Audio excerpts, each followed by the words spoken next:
it's important to vote because people represent us. I'm marching on like a soldier on a battlefield, 'cause I'm too far from home to turn around, can't give up now. Gave my blood, my sweat and tears, found the strength to face my fears. I'm marching on, I can see the victory. I'm marching on.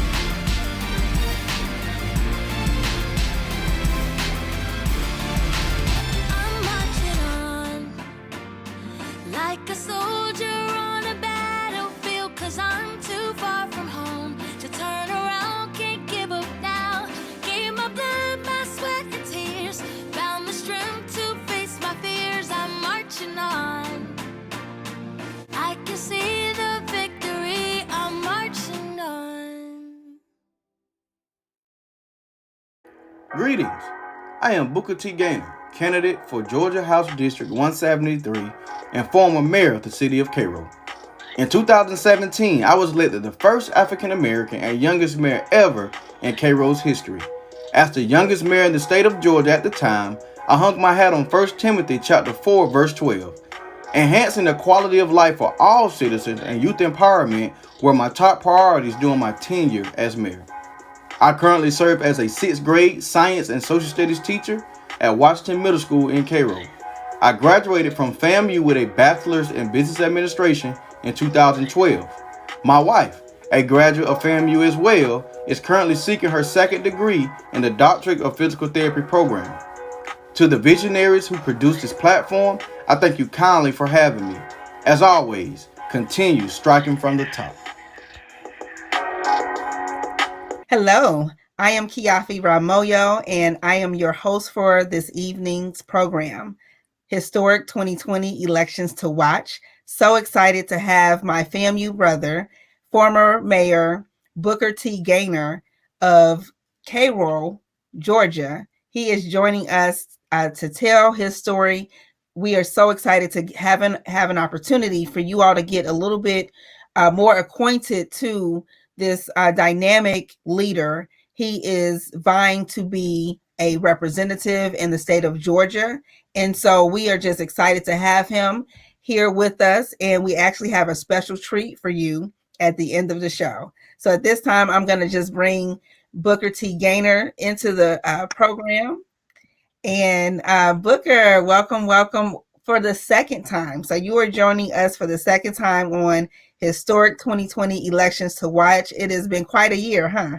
It has one for the books.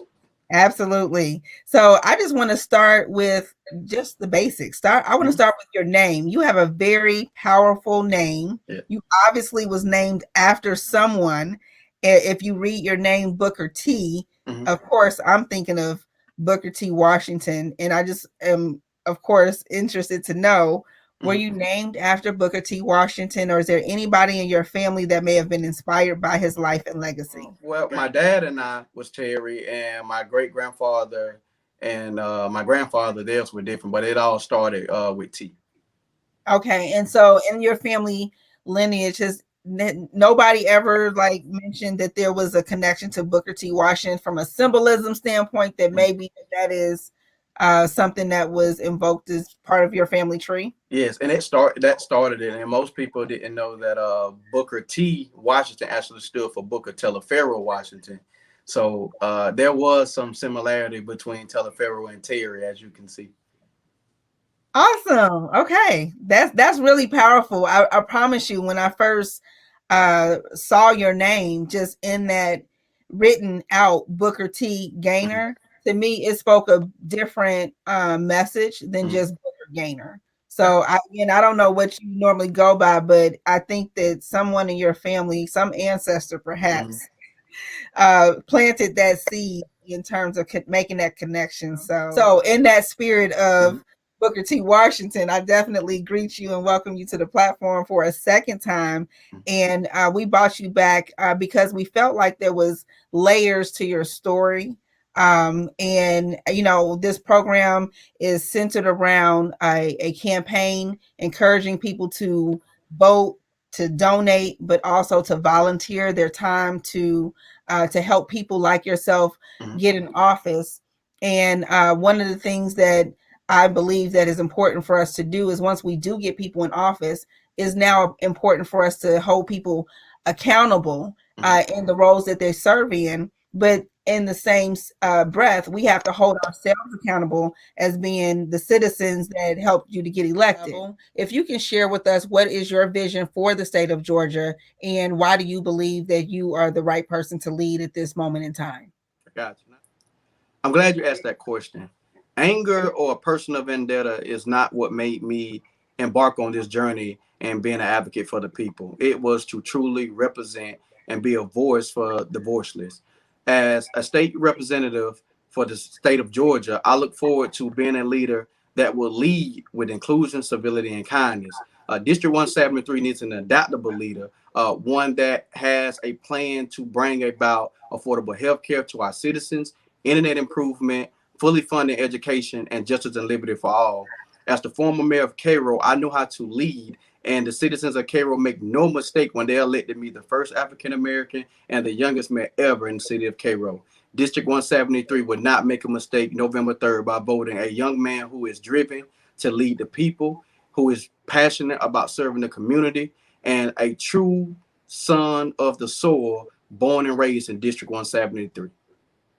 Gotcha. Coming out of the state of Florida, where we had Stacey Abrams, who made such of a powerful plea to everyone to just be more aware of what voter suppression looks like. Just wanted to have an opportunity to talk on it, to touch on it, because in 2020, it seems like that is the biggest headline for our elections right now, is the threat to our democracy.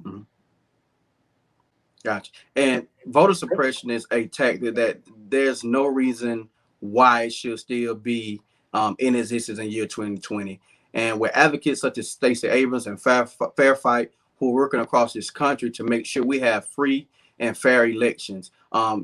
Voting should be something that is a privilege and granted to everyone, regardless of race or party. It is your duty, your civic duty, to go out and vote for people you feel as though who want to represent you. And I am endorsed by Fair Fight, which means that I also am looking for a fair and a quality election, regardless of the outcome, whether I'm victorious or not, which I'm praying and hoping that we will become victorious. But it is something that I encourage people to continue to check your voter status. Go to my voter page if you're in the state of Georgia, my voter page, and also look and make sure you are registered. Come up with a plan to vote with whatever that will keep you safe and will allow you to cast your vote, whether it's an absentee ballot or whether it's actually voting face to face at the polls. You can go to my voters page and see actually your precinct and your polling location.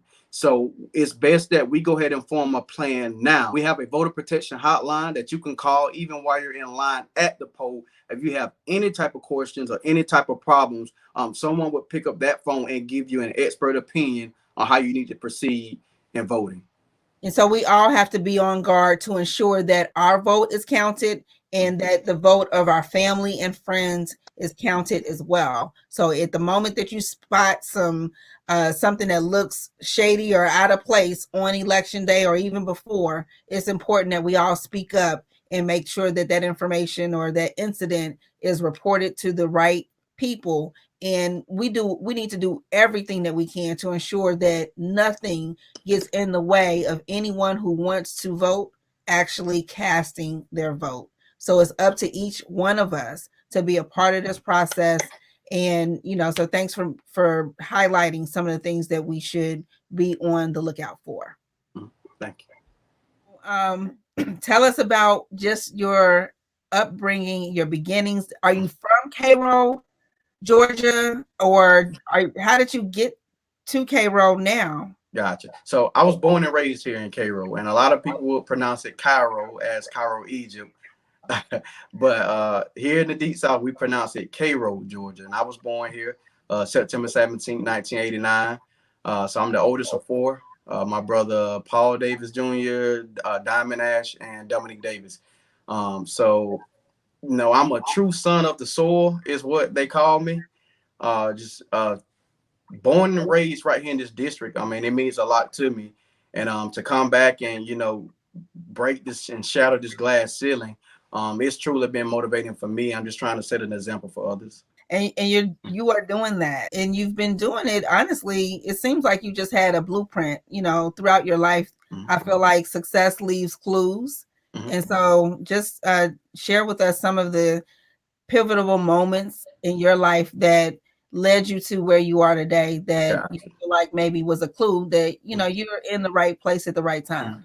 Well, it started at an early age. In the fifth grade, I come from a generational family of farmers. And my uncle, my great uncle at that, he runs a market in Tallahassee. And it's actually the downtown market square. You have the white canopy tents right in between the Doubletree Hotel and the federal courts. So I would spend my Saturdays going there selling fresh produce, carrying watermelons. That was the actual experience that taught me my soft skills as a young man. How to count money backwards, how to interact with people. Yes, ma'am. No, sir. Thank you. Please. Those type of soft skills really set the foundation for me. And also the diversity of which I was exposed to at a very young age. That definitely played a part in my life today. So like I said, my first job was actually, selling fresh tomatoes, watermelons, fresh peas, all that different type of things.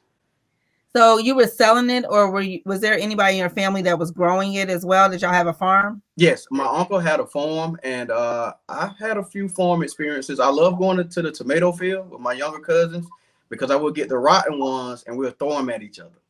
But after a while, the field was just not for me. I was better and felt comfortable actually selling the produce. Mm-hmm. That sounds like a lot of fun and a lot of great memories that was probably had. Yeah. Tomato fights, that's unreal. Yes. So that's what goes down, I guess, in the country. But here in the city, we probably had water balloon fights. We had those too. But that was next level with having the tomato. Yeah. That's what's up. So you've had a few jobs through your career, through your life. Tell us about some of those jobs. I know at FAMU, just I think we were talking earlier, and you were telling me about some of the jobs that you worked when you were a student at FAMU, but you were doing those with a purpose in mind, and it was actually to find, a will to. It was basically you having a will to your way and making a way for yourself by paying for your own tuition. So tell us about that experience. So that experience started with only filling out one college application in my life, and that was to the Florida Agricultural Mechanical University. So that was the only school for undergrad that I applied to. It was a no-brainer. It actually started as a summer camp experience under President Dr. Robinson. It was an environmental science summer camp, and we were able to go up to Washington, D.C. My first time ever seeing the Capitol. So you have the Southwest Georgia Country Board, on this tour to Washington, D.C., Baltimore.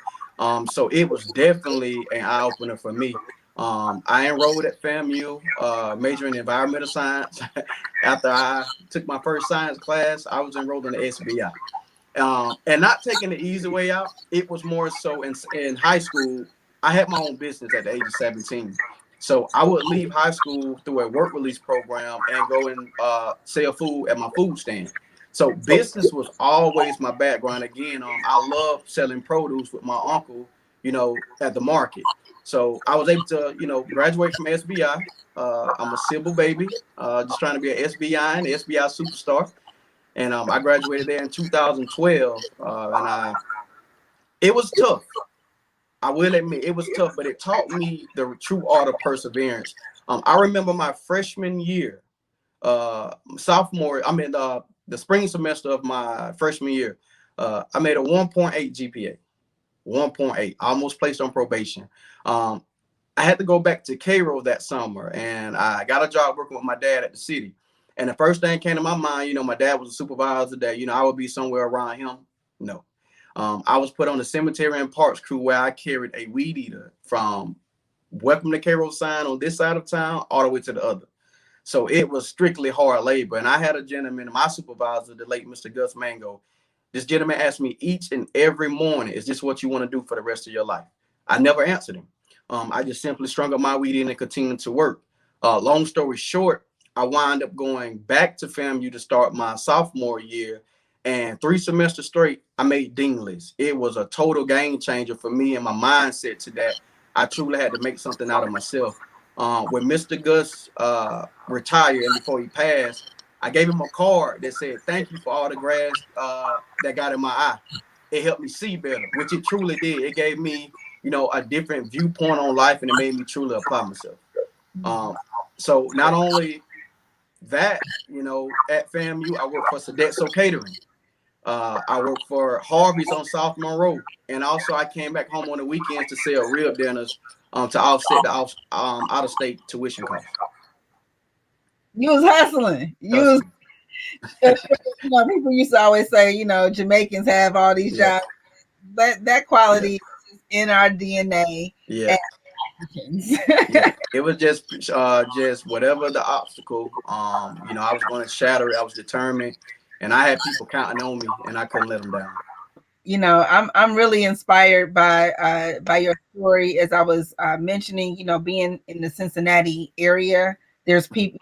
Cincinnati, Ohio is a couple states over from Florida. Uh-huh. So everybody may not necessarily have it figured out as to how can I really achieve my dream of attending Florida A&M University if I live in Ohio. And I just wanted to at least have people hear that piece of your story so that they can know that where there is a will, there's a way. You can hustle your way in a legitimate fashion. Exactly. And be able to, pay your way through school, whether it's in state or if it's out of state. So, so I'm really excited to share this platform so you can share that. We have something called HBCU Day that happens annually here in the Cincinnati area, and we're taking it national this year. And so we will be sharing stories like yours, and would love to have you be part of that program that will happen on October 30th.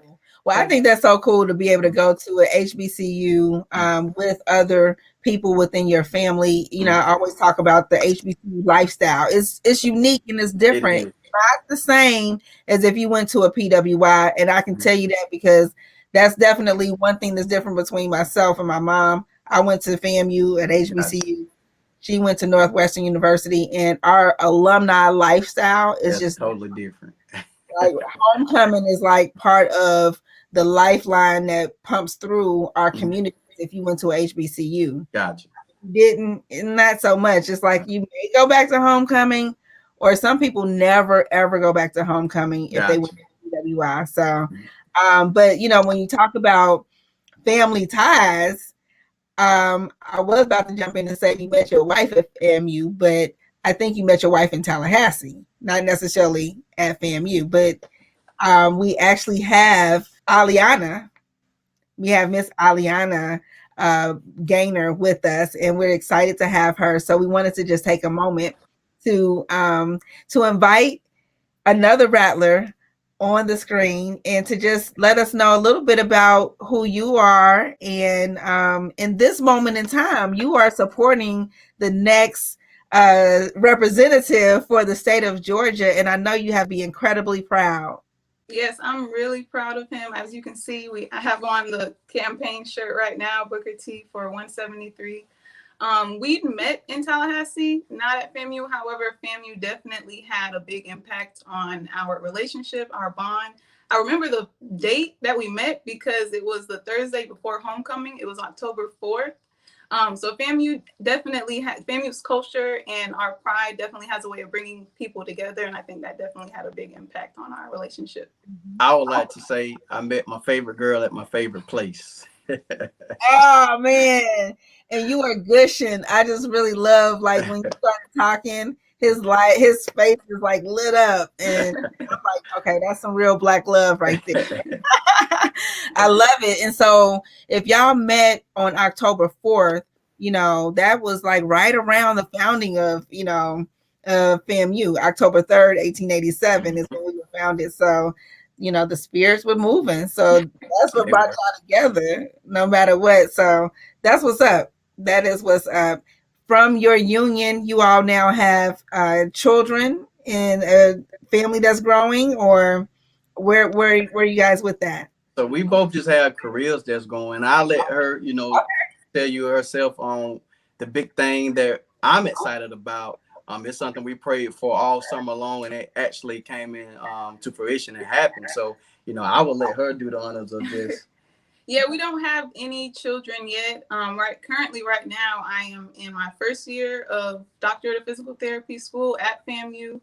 So that was definitely something that we were praying on for a while. So we probably will definitely hold off until that, especially during his campaign and his race, and then me in school. Okay. Okay. Awesome. Well, how can we as a family of supporters, how can we support the campaign? We want to make sure that you all make it all the way. I know here in Ohio, we have early voting that starts October 6th in the state of Georgia. Let us know, what do people need to do to support you in your race in Georgia?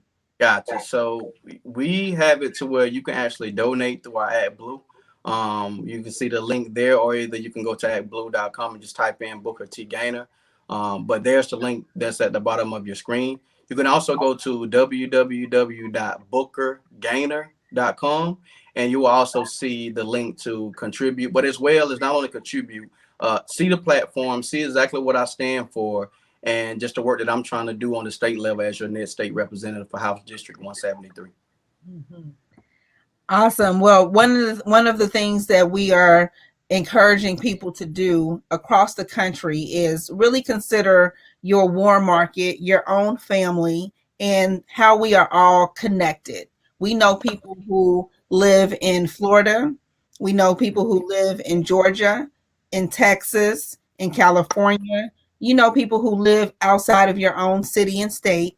I'm currently in Ohio, but I'm definitely going to be reaching out to my family and friends that live in Georgia. I actually have uh, a, a sister and two brothers that live in Georgia. So just within my own family, I can reach out and let them know that Booker T. Gaynor is running for state representative, and that they should be registered to vote so that they can support him in his candidacy. So we want to just invite everybody to take those steps and to just do a little bit more than what you have done before. I think the audience that we are privileged to speak to this evening are consistent voters already, but we know that there's a journey as part of being part of the process, and we want to bring you now along to become consistent donors. And if you have never donated to any campaign, we want to invite you to donate to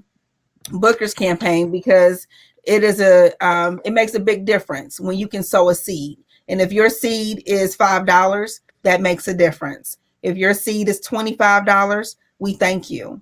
If your seed is $100 or $500, we know you're giving at that level because you can. And there's a lot of people listening tonight that can give $1,000 or even dig even deeper. And so for those donations, we say thank you for planting those seeds and for taking that step and reaching out to your family and friends that may not be listening right now and asking them to take that step with you.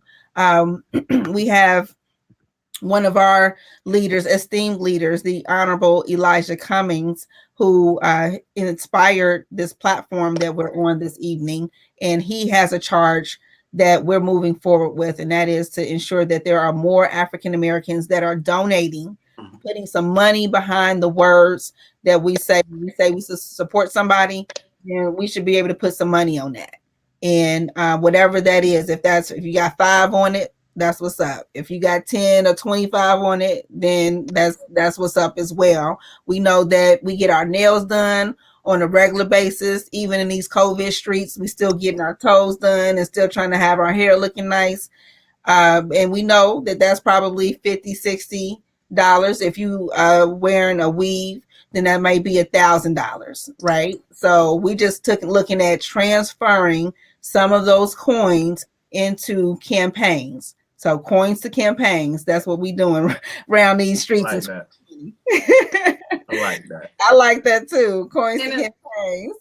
one thing I do want to point out, as far as financial support, is always helpful. However, even if you're not able to, it just make sure you register to vote, because whether you are able to vote in our district or not, it's very important to utilize your right to vote. And I believe that the younger generation kind of neglect that. So I think it's very important for these type of platforms and everyone's platform to speak highly on the importance of registering to vote. Mm-hmm. Absolutely. And we have an invitation for everyone across the country to get out and meet us on the block. We are encouraging everyone to meet us on the block every Friday from now until Election Day. You have an opportunity to actually create a voting plan if you don't have one already. If you're thinking right now that your voting plan is for you to vote on November 3rd, we're asking you to reconsider and join us in creating a plan A. A plan A would actually have you vote before November 3rd. Your plan A could be, if you're in the state of Ohio, for you to vote on October the 6th. That is the first day of early voting. And so we invite everyone to meet us on the block every Friday. And your block may be your front yard. Your block may be your couch. Honestly, a lot of people are just on the couch these days, and that's perfectly fine. Every Friday for 20 minutes, a minimum of 20 minutes of activity where you're reaching out to your family and your friends, and you're asking them, are you registered to vote? Do you have a plan to vote? If you're not going to vote in person, go ahead and request your absentee ballot and get that application in the mail today. So our plan B would be to vote anytime after October 6th if you're here in the state of Ohio. There's something called Stroll to the Polls that normally happens the 2 weeks before November 3rd. And so we are asking everyone to stroll to the polls with us, make that part of your plan B. But if you cannot stroll to the poll with us early, then meet us at the polls on November 3rd, and that will be your plan C. So just wanted to hear from you about what this means for you right now in this moment in time in 2020. There's so much happening in our nation. And so if you just, look back on your life, did you really think that we would be here at this crossroads and that it would be your time to step up into leadership and lead the way forward for your community? All my life, I knew that I was destined for something. It took me a long time to figure that out. It even took me graduating from FAMU and returning back to Cairo with no job, feeling like a complete failure. And for those, maybe 3 years or so after graduation, I was lost. But the one thing that I continued to do was, help out and do things within the community. I hosted, multiple back to school drives, community Easter egg hunts. And those things that led to me to want to run for mayor. And basically what was happening when I returned from FAMU, I became a cable guy for a local cable service in my community. And through that job, I was able to meet, just a plethora of people. I mean, just a diverse group, whether they were white, black, Hispanic, Asian, Indian, or whether they were rich, poor, or whether they were successful or unsuccessful. I was able to get, a lot of conversation and dialogue from them. And the one thing that I saw that made them all alike was their desire to have someone that would truly step up and lead that community and take it to the next level. That is actually when I strategized and came up with a plan to, hey, the city was the exact same as if when I had left to go to college and when I came back, it was in the exact same state. And that was, a big thing for me because a lot of my classmates, they weren't returning back to Cairo. It was one of those places that by middle school, your parents are telling you, once you graduate, leave, do not come back. And when you have a continuous cycle of that, who's going to stay and actually lead the community. Once I returned back from FAMU, multiple people, family members, just kept telling me, hey, you don't have any kids. You have a degree, leave, go on with your life. But something compelled me to stay. And that's when I threw my bid in to run for mayor for my community. I was elected the first African-American mayor and the youngest mayor, period, of city of Cairo, which is also the home of Jackie Robinson, Teresa Edwards, J.J. Wilcox, Darrell Singletary, and I can continue to go on and on and on. This small town has produced a lot of national headliners, yet we had just crossed that racial barrier with electing a minority mayor when in 2017. So I know we spoke a little bit about FAMU being a pivotal part of your blueprint. How do you believe that FAMU prepared you for this moment? FAMU prepared me, I mean, in multiple ways, through persevering, through, going directly to the source and finding out things for yourself. My professors, they challenged me each and every day to continue to strike high no matter where, in the world I was. The professional development was the game changer for me. Sitting in those SBI boardrooms and able to meet CEOs. And the one CEO that I remember having a conversation with was Sam Duncan. He was the CEO of Office Max, and he came to Cairo. And I'm sorry, he's coming to Cairo. I'm speaking that into existence. But he came to FAMU to speak to us, and he told me his favorite book was the Book of Proverbs. I went home and read the Book of Proverbs, and when I tell you that was also a game changer, that the Book of Proverbs was actually able to help me finish college, with giving me that knowledge, wisdom, and understanding that I needed. And FAMU, like I say, it gave me a lot of life lessons as well as the educational background that I needed to be a leader in this world. Both of us agree that FAMU and the experiences that we've had coming through FAMU positioned us, not just us, but other leaders around the world to be in this moment in time and do exactly what's being done right now. So with you taking the step to run for state representative, is so important.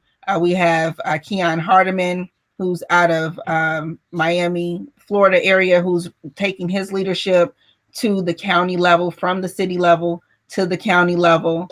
Here in Ohio, we have Alicia Reese. She's also an HBCU grad, but again, an example of taking leadership from the city level to now the county level. And so, I know that we're running for these positions. Being a public servant is not an easy job at all. It's a lot of times a thankless job. And so I'll just take a moment to say thank you for your leadership and thank you for your service. I know it has not been an easy road.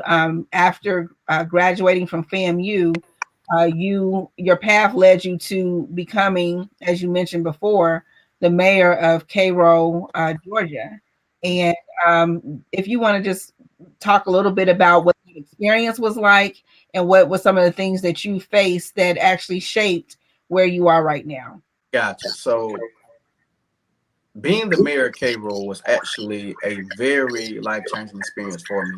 I ran my campaign of kindness, inclusion, and civility, and people saw that firsthand. I was everybody's mayor, and I advocated for anyone that had an issue or had a problem. The problem that I faced as a mayor in Cairo was that it was communication amongst the generations, to where I had a lot of roadblocks, and there was a lot of undermining as well. It took like 8 months to even get an office and a key to hold and conduct city business. Whether it was signing documents. I was actually working at the federal courthouses, and it was becoming a real problem having to travel from Tallahassee to make it at City Hall in time to pick up documents and to sign documents, which will actually put the secretaries behind. So we came up with a plan that was like, hey, we can use the upstairs office as a place to where she can put those documents. I can sign them. They can be safe, and she can get them first thing in the morning. My council did not feel as though that was sufficient. There was a big situation to where, local news and print media caught wind of the story of how I wasn't able to have a key in the office. 8 months later, I was granted that access. But there was still a lot of roadblocks from there. And no matter the roadblocks that I faced for my council, I still advocated for the people. No matter what issue they brought to me, I still pitched it to my council to find a solution, and was willing to work with them. So, I mean, it was a very tough go. However, the one thing that kept me going was the people. My love and passion for the people is the only thing that kept me going. I mean, I've received a lot of love and support from the citizens of Cairo. But unfortunately, I was disqualified with me, trying to run for state representative. And I received a legal recommendation from my city attorney, that I had asked if I could run for state representative while still being the mayor of Cairo. He told me yes, that I would not violate any state law, local law, or any ordinance that we would have. A month later, I asked him again to put that in writing, which he did and signed. 2 days later, I went to qualify for state representative, in which I was immediately disqualified upon state law, which I have no problem with state law. I mean, I understand the law completely. It was just that I was misled and misrepresented in that regard. Mhm. Well, I again, my thought of you sharing your story is because it's important for people to know that, a lot of these institutions was not really set up for our success or to see Black and brown people in leadership roles. And so once someone is elected to a certain role, then it really is our responsibility as from the community to ensure that you stay in office, and that we already have to be aware that there's going to be uh, trickery going on. There's going to be undermining going on. There's going to be a concerted effort to perhaps remove somebody from office, or a watchdog that's put out there to just make sure that any little mistake that is made, or something that may be unsavory, or perhaps a small misstep in a process, they'll make that like a mountain, out of a molehill. Mhm. And those are tactics that are used to undermine essentially your vote, because we vote to put people in office to represent us. And then if our vote is undermined while that person is in office, and that's a connection. And so I Mhm. wanted to make sure that people understood that democracy is a process that involves everybody to really have, boots on the ground. We all have to be engaged at some level. And so that's why the invitation to join our campaign, to donate, to vote, but also to volunteer your time and show up in spaces where your voice is needed. Mhm. And so some of those spaces actually, Mayor, let us know, what do you think are some of the spaces where people can show up to voice their concern and become more of an advocate within our community? Sometimes we think about city council meetings, as an Mhm. example, but I don't know if you want to expound on that. Yes, and that would be the way I would start. It would be a city council meeting, because that's where the decisions are happening. Whether it's in terms of your county, your city, or even your board of education, showing up and seeing exactly firsthand what is going on instead of relying on a third party media source. If you are able to join, or either, ask your elected officials if they can have transparency and stream these meetings live. That was one thing, Councilman Demario Burden and myself, that was a big initiative for us to stream our council meeting live, so people could see exactly what's going on. A lot of times people think, there's backdoor politics, when there's not. It's just that there's no way people can actually, willingly see what's going on. So we wanted, as elected officials, Demario and I wanted to volunteer the information to make people see, exactly what's going on and what's happening in real time. We understood people work different hours. We understood you had children and sporting events. So we wanted to make it as accommodating as possible when it came to our city council meeting. But that is the start, because that is the place where these things are happening. One point I would like to make is the only thing that kept me going was the perseverance of Paul and the patience of Job. When I was disqualified, I was distraught. And I was disqualified 5 minutes before the council meeting started live. So, it took everything, to just, take in that moment. But like addressed the council at that time, the title did not make me.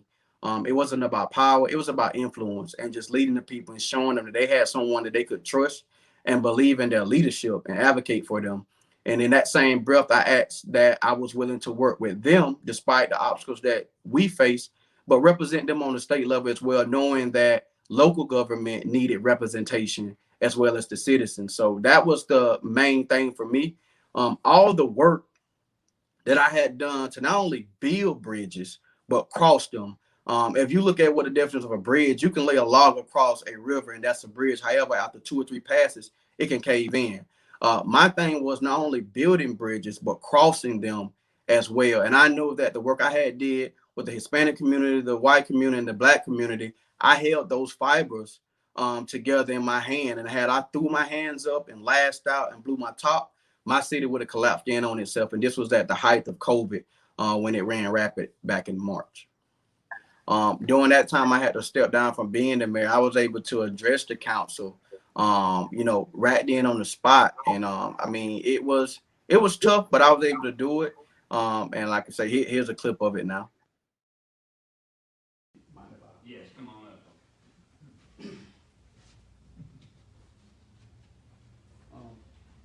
Booker Gainor, 365 Humble Avenue, Cairo, Georgia. I apologize for this situation I put you guys in. I honestly thought I went through this the best way. I consulted a 30-year veteran attorney to get this information just to see exactly what I did to run for the state rep. I also did the same with the school board, just checking my employer, making sure I didn't violate any rules, or willing to abide by any laws, as you see. But I would just like to tell you guys to keep pressing forward, keep working, doing the good work for the city of Cairo. A title does not make me. It's all about the influence. It's all about the passion and the drive.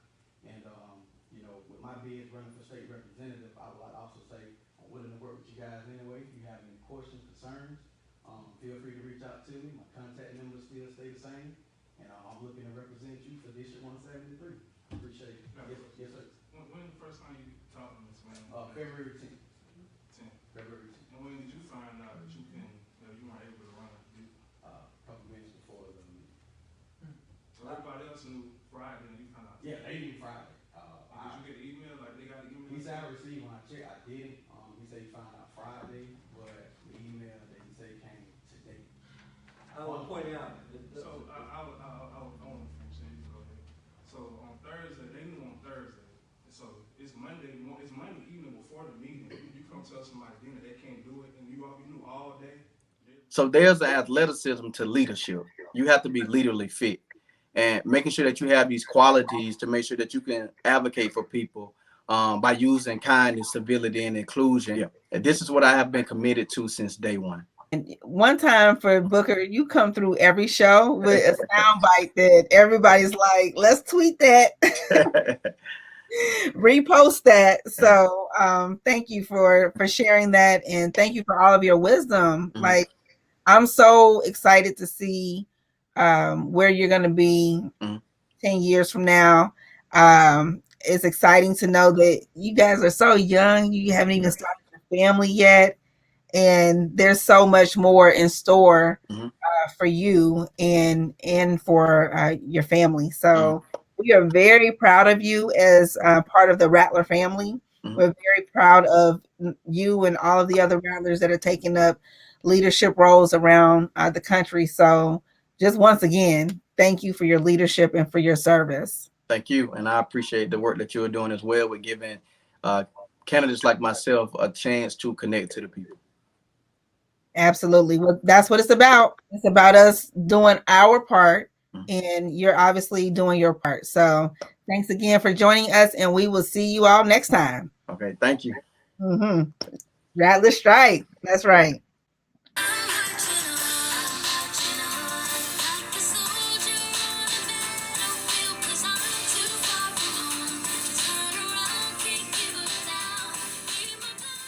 I am Rashawn Ali, a 1997 graduate of Florida A&M University, and we are just 11 short weeks out from one of the most critical elections of our lifetime. And we are mobilizing and strategizing for our HBCU sister representing Howard University. That's right, one of the coolest and smartest women you will ever meet.